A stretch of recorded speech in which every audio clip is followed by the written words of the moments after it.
Hey Zwifters, welcome back to another Zwift racing video.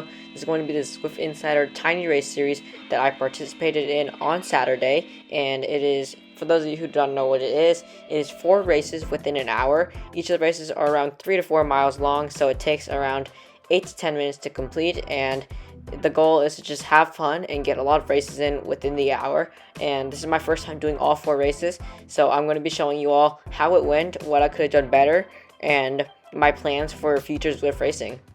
Enjoy the video.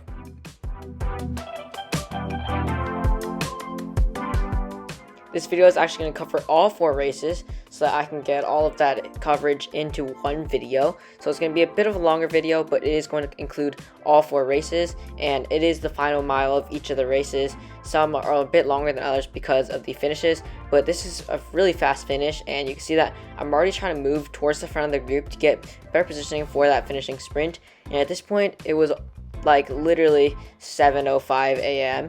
and I had just woken up at around 6:40, so I was still asleep. I did not warm up for this, so my legs were completely dead at this point, and I was kind of just going to try to stay at around 250 to 300 watts when that sprint actually started, so that I could kind of just draft the other riders.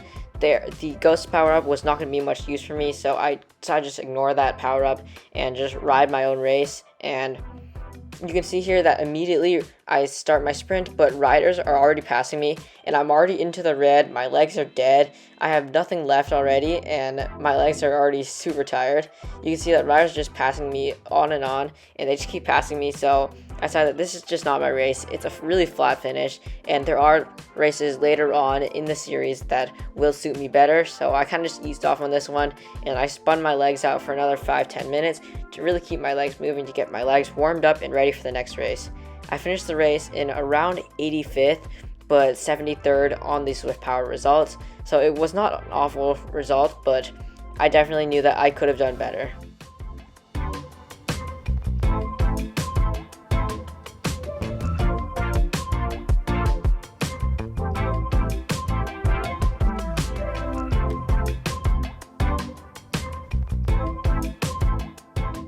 Starting the second race of this series, it went up this dirt climb, and then it went to the finishing sprint banner, so that's where the race is going to be finishing. And right here, I'm already moving up towards the front because I want to be towards the front of the group near that when I reach the top of this. And this is where my first mistake was made, and I really should have been closer to the front of the group. I had the energy to be closer up in the front of the group, but I thought I would save it for the sprint, but I really should have been up in the top 15 to 20 riders, because then once I got to the top, I would have some time to recover and catch my breath before starting that sprint, which would have been really important, and it really would have benefited my sprint for the better, because right now you can see that I'm still suffering and I'm still keeping around 200 watts to keep up with these riders, but that is really just harming my legs even more and just making me even more tired, so I'm not going to have anything left to sprint. But if I were to be closer up to the front of the group,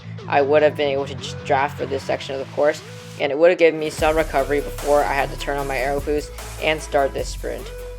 You can see that the group is super strung out if you just look at the mini-map, and that's just a result of that dirt climb. And right now, this is pretty much all I have left to sprint. It's kind of sad, and I was actually in a really good position at this point. I thought I could do top 20, but then riders just passed me from behind because they had energy to sprint and I didn't. My air boost had also already run out, so I was left without a power up for those final 10 seconds of the race. I ended up finishing in 25th, and I did get a significant Zwift power game because this is one of my first Zwift races back into Zwift racing, because I have been doing cross country and running for quite a while, and I haven't been doing much Zwift racing.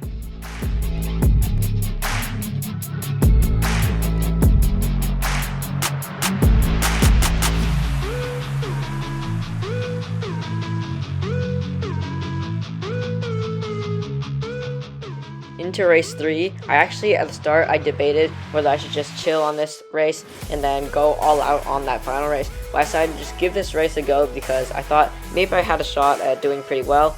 And you can see that I have an anvil power up currently, which is the only power up in the race. There was a bug that allowed that rider to get that featherweight power up, but I made a huge mistake here not moving forward to the front of the group, because you're going to see that there is a lead group that does form on this climb, and I did have some energy that I was saving in reserves because I knew that I would need it over the top of the climb to try to catch up to that lead group. But I really should have used that energy on the steep part to really establish myself into that lead group, because if I were to establish myself into that lead group, I would have had time to use my anvil power up and really just rest, and I would have an amazing power for my finishing sprint that probably would have helped me get top 15 at least. So right here you can see that I am in 40th, which is not great considering that I am a climber and that was a climb. So I really should have used that climb to my advantage, and I should have taken full advantage of that climb by surging more on that climb and doing less on this downhill. But right here you can see just how much the anvil power up helps me on the descent.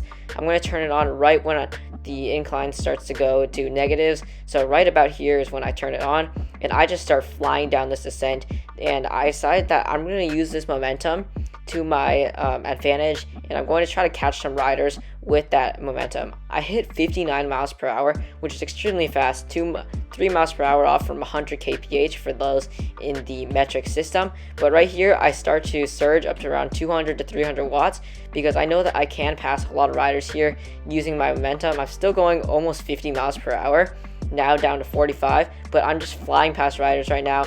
Now I'm just using the slingshot effect to try to push myself towards the front of the group, and I get into 23rd, but I kind of run out of energy here because I had already used all my energy to try to catch up to these riders, and I move into 22nd as my best. But then that's when riders from behind start passing me because they do have energy to sprint, because they were just chilling on the descent and a little bit after that descent. So I do get passed by 3 to 5 riders, which does not impact my result too much, and I still do get a good Zwift power gain. Overall, I was really happy with this race, but the next race does not go quite as well. I'm going to explain it later on in this video, so stay tuned.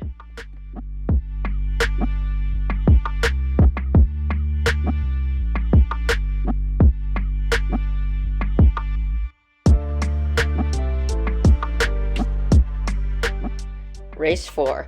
First thing to notice is that my heart rate is already up to 200, which is not a good sign because there is still a mile left in the race, and the final mile is the toughest because it does go up to Titans Grove KOM reverse. So I was already worried, and my legs were dead because this is my first time doing 4 races in a row. The most I've done is 3 races in a row, and this is quite a big jump to do that final race.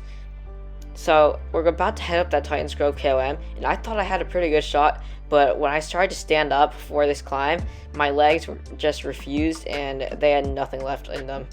You're going to see that I completely blow up around halfway through the climb, and I don't think there was much I could have done about this because I did try my best on the other races, but something that I could have actually done was try to save my energy on that first race, because that first race really did nothing for me, and I already knew that I was not going to get a good result on that course. So I really should have just tried to stay with the lead group and just finish before the time cutoff so I could jump into the next race and get a better result in the second, third, and fourth race. I think that would have helped my legs stay fresher for this final race, and because this final race did quite kind of suit me because it just really focused on 1.5 minute power, and my 1.5 minute power is pretty good compared to the other B riders. And on this section you are going to see me pass quite a few riders, but they end up passing me back towards the top of the climb when I completely blow up. Since nothing else really happens in this race, I'm going to talk about my future for Zwift racing. I plan to compete in a lot more Zwift races because I am finished with cross-country season, so I'm going to have a lot more time to do some Zwift racing, and I plan to do the Peak Race Series presented by Speedhound every Wednesday at 4 p.m. PDT, so you can join me on that. I have a link in the description below, and I do also plan to compete in the ICR World Rankings for esports, and it seems like a pretty competitive race series. You can see my article down below about that series, and you can come join me because I think it's going to be a very fun and competitive series.